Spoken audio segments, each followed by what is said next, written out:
But this is the final. This is the climax of the story. The story's about to end, so there is no. I don't think there's really a next stage to go forward to.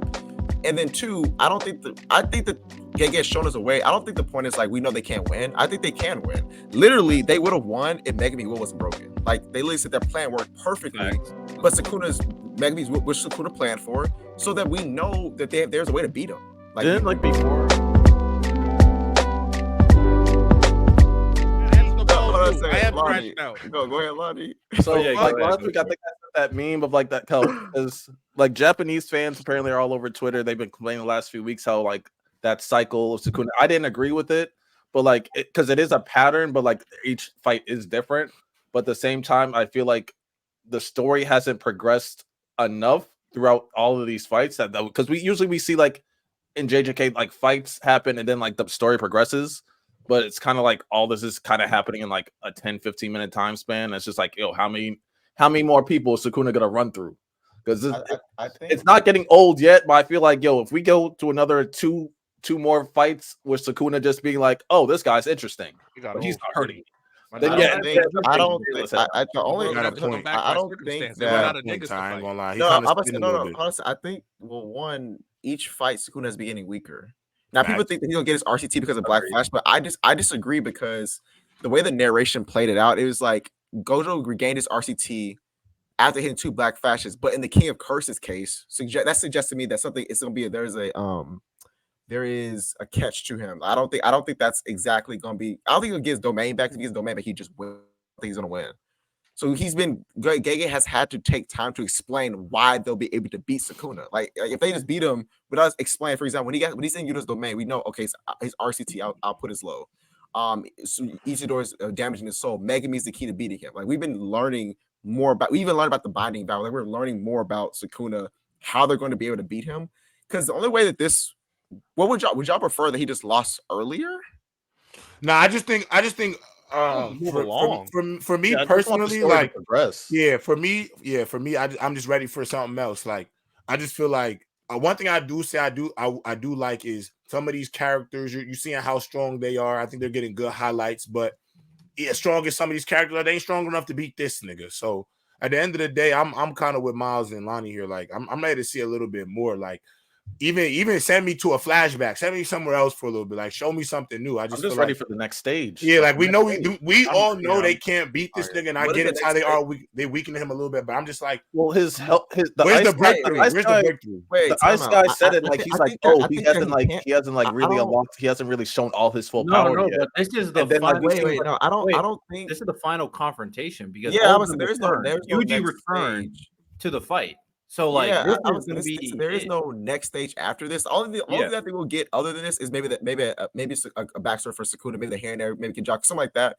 But this is the final. This is the climax of the story. The story's about to end, so there is no. I don't think there's really a next stage to go forward to. And then two, I think that Gege has shown us a way. I don't think the point is like we know they can't win. I think they can win. Literally, they would have won if Megumi's will wasn't broken. Like they literally said their plan worked perfectly. But Megumi's which Sukuna planned for, so that we know that there's a way to beat him. Like before or like in the middle of the Maki fight, the ice guy say like, oh, like his like output's low because he hasn't like really gone all out yet. So it's like Sukuna still hasn't gone all out. No, his output was low because his soul was being damaged and his RCT wasn't repaired. His RCT couldn't repair. Yeah, I know that, but then I thought the ice guy also said like Urame said that. So I think it's one of those things where inside the domain he 100% had to try, but now that he doesn't need to go all out outside the domain because Megumi's no longer a factor and he doesn't have to put up a domain amplification of some sort. Because inside the domain, he was like, yo, like my output's low, all this crap. He was getting pressed. And the narration says he would have lost there because he couldn't do anything else outside of Hollow Wicker Basket to protect himself. Yeah, for me, when it comes down to the situation, I think at this point you could probably argue that one ice sorcerer was just chatting, like they were just talking. I really think she's bluffing. I think like she knows him better than anyone, so that's why. The point I was afraid of, and I'm still kind of afraid of, and I think this will get to my main point, is that I don't want it to be a situation where Sukuna is not trying and then finally tries and just whoops everybody. So the point that I am still scared of right now, we're in a good place because now they're kind of jumping him. He still has some moves here and there, of course. But if it's a situation where they're all jumping him, they're doing their work, Sukuna's at the edge, and then click, King of Curses, I got this one final move, just beats everybody.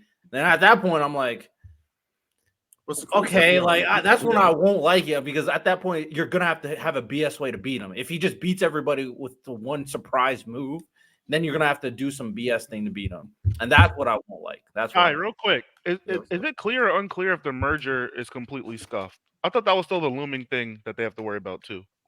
Yeah, but I think so. Here's what I think. I think they're going to stop him from starting the merger in general. If they don't, they have to stop the merger after Sukuna. That's fine. I don't think it really matters. But I just know that this is the final thing. Like it's either stop Sukuna. Like I think that they're doing it simultaneously because beating Sukuna is stopping the merger. So it's like the same. I see it as like the same. It's the same confrontation. I would say same conflict. I don't really see no bro X Factor question mark. No bro returns. But you know what? But you know why that'd be interesting is because we know that we've seen multiple attempts to attack his soul, and they've all failed. But Nobro could give him another chance. I don't know. Yeah, because she can attack. Wait, what can she do? I know what her ability is. She can strike the soul. That's what I assume. So yeah, I mean, this is a layup for her. This is hey man, we're about to throw it alley-oop. Nobro comes in, one strike. Hey, Megami, I'm back. You know what, Santo? Nobro, you're back. Power of friendship. You say power of friendship on the way, but that's actually perfect though, because it fits what like the theme has been companionship versus isolation. Like that's been the main theme. That's been the main theme of the story. Like Itadori's granddad said, "You don't want to die alone." That's him saying form a connection with people, and obviously Sukuna thinks that love is worthless. So if thematically, it would be consistent. You know, I was kind of chatting for a second, but now I'm heading into Riddell's headcanon. And when I'm really thinking about the situation, that makes perfect sense to me. Yo, they're pushing him to the edge. Obviously, Yuta comes back and beats a dog because Yuta's a dog. And then right at the precipice, when Sukuna's really does that one final thing, Nobro shows up, hits him in the soul. Nobro goes like, Megami, I'm here. Megami's like, Nobro, you're alive. And then he's all fine. And yeah, that makes perfect sense to me. I'm going to be honest. Quick question. I don't know if y'all saw the illustration for the volume 26 cover of Gojo, but a lot of people are like doing speculations based off of it. They coming back because of the flowers.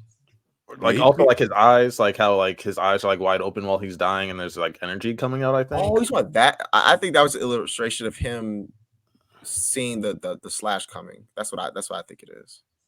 I mean, could it be him waking up on the unless Shoko's like pairing his body back together? He wakes up on the table. It's either one of the two. It's either one of the two.